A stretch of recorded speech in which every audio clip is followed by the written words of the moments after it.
तो दोस्तों इस वीडियो में आपको बताने वाला हूँ जब FRP लॉक लग जाता है इसमें, यानी कि उसका जो फुल फॉर्म होता है वो फैक्ट्री रीसेट प्रोटेक्शन होता है। जब आप उसको रीसेट कर देते हैं फ़ोन को और जब उसको फिर से जब चालू कर रहे होते हैं तो यहाँ पे चालू करने के लिए ईमेल आईडी और पासवर्ड मांगता है। लेकिन पहले क्या होता था कि हम ईमेल आईडी पासवर्ड में हम स्किप कर देते तो हमारा फ़ोन चालू हो जाता था, लेकिन अब ये ऐसा नहीं होता है FRP लॉक की वजह से। अब यहाँ पे क्या बोलता है कि यहाँ पे अभी वही उसको चाहिए ईमेल आईडी और पासवर्ड जो इसमें पहले फ़ोन में लगा हुआ था। अब क्या होता है कि अब हम यहाँ पे भूल गए कि हमारा पिछला आईडी क्या था और उसका पासवर्ड क्या था, तो अब हम इसको कैसे चालू करेंगे। बिना उसके ये फ़ोन चालू नहीं होने वाला है FRP लॉक की वजह से।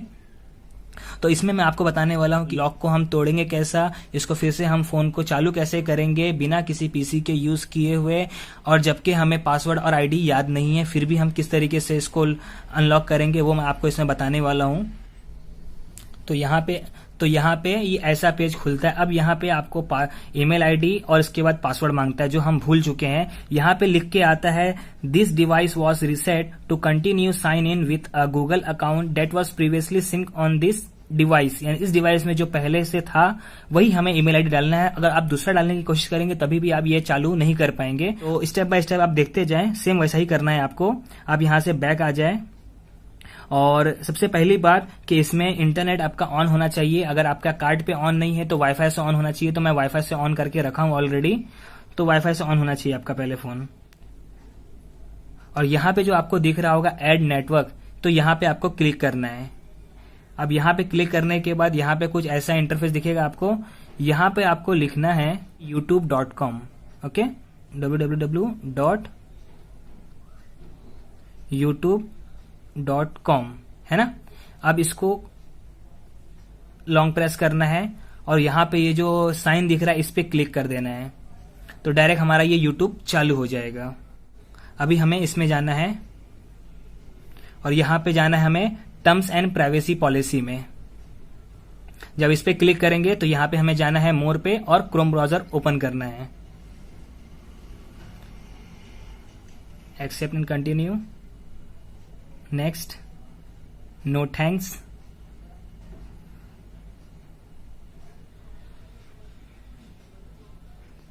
अब ये पेज कुछ ऐसा खुलेगा आपका। तो यहाँ पे जो सर्च बार है यहाँ पे आपको एक एप्लीकेशन डाउनलोड करना है।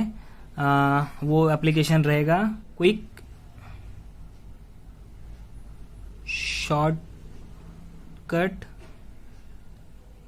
मेकर APK फॉर्मेट में चाहिए APK। अब इसको सर्च कर देना है। तो यहाँ पे जो ये एप्लीकेशन है इसको डाउनलोड करना है, तो यहाँ पे हम क्लिक करेंगे और इसको डाउनलोड करेंगे। तो ये एप्लीकेशन खुल गया है, यहाँ पे ऐसा दिख रहा है। अब यहाँ से हमें इसको डाउनलोड करना है, डाउनलोड APK, इस पे क्लिक करना है।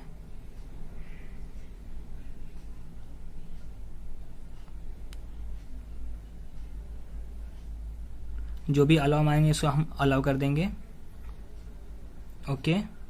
इसकी डाउनलोडिंग शुरू हो गई है। तो यहाँ से नोटिफिकेशन तो इसका नीचे आएगा नहीं, तो यहाँ पे हम क्लिक करके देख सकते हैं डाउनलोड्स के ऑप्शन में जाके। तो यहाँ पे डाउनलोड 91% हो चुका है, बस अभी हो ही रहा है।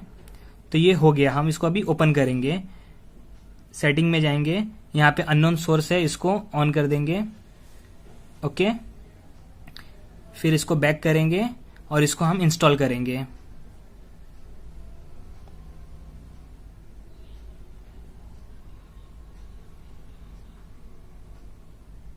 इसको अलाउ करेंगे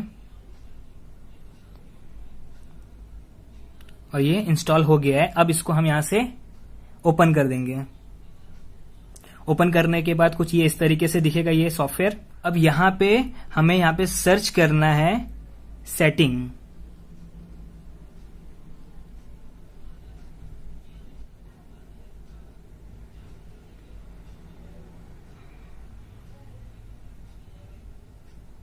तो देखिए यहाँ पे ये सेटिंग आ चुका है, तो इस पे हमें क्लिक करना है, ये वाले सेटिंग पे।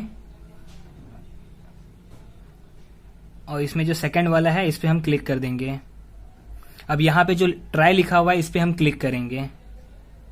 तो ट्राई पे क्लिक करते ही हमारा जो नॉर्मल जो सेटिंग आता है वो पेज हमारा खुल गया है।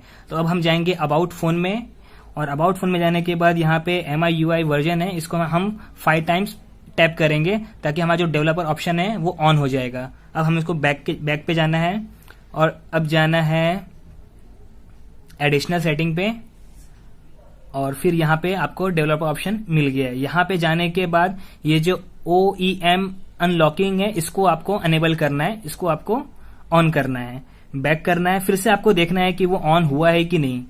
देखिए फिर से ऑन नहीं है, फिर से इसको ऑन करेंगे, फिर बैक जाएंगे, फिर देखेंगे ऑन हुआ है कि नहीं, अभी भी ऑन नहीं हुआ है। तो इस तरीके से आपको करना है जब तक ये ऑन ना हो जाए। फिर से एक बार देख लेते हैं कि हुआ है कि नहीं। तो देखिए देख सकते हैं यहाँ पे ये हो चुका है। देखिए जल्दी होता नहीं, आप जब करने जाएंगे ना बहुत परेशान करेंगे आपको, लेकिन आप इसको करते ही रहें तभी आपको वो ऑप्शन आएगा कि ऐसा एनेबल लिख के आएगा यहाँ पे। तो तभी आपको देखना है, पहले एक बार फिर से देख लेना है कि ऑन है कि नहीं है। अब ऑन हो गया तो अब यहाँ पे जाना है आपको बैकअप एंड रीसेट पे, इस पे क्लिक करना है, और इस पे क्लिक करने के बाद नीचे जाएंगे तो यहाँ पे आता है फैक्ट्री डाटा रीसेट, तो इस पे हमें क्लिक करना है। ये क्लिक करने के बाद यहाँ पे हमें रीसेट फोन पे क्लिक कर देना है, और उसके बाद जब ये खत्म होता है यहाँ पे हमें नेक्स्ट पे क्लिक करना है, और उसके बाद इसको हम यहाँ पे ओके कर देंगे।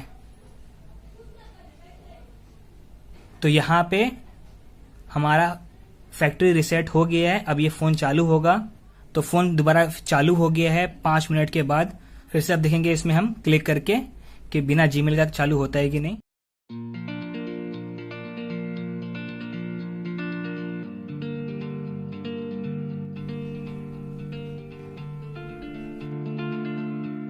तो आप देख सकते हैं कि सेम पहले जैसा खुल गया है। जब नया फोन आप जब लेते हैं उसको जब ऑन करते हैं तो वैसा यहाँ पे जीमेल आईडी पूछा था, लेकिन यहाँ पे स्किप का ऑप्शन नहीं आ रहा था, लेकिन अब यहाँ पे स्किप का ऑप्शन आ गया है, यानी कि आप बिना जीमेल आईडी का भी फोन चालू कर सकते हैं। तो यहाँ पे हम स्किप पे क्लिक करेंगे।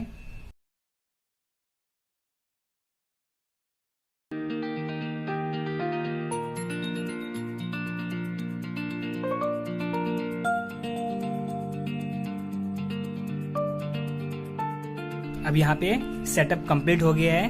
अब इसको यहाँ पे क्लिक करेंगे।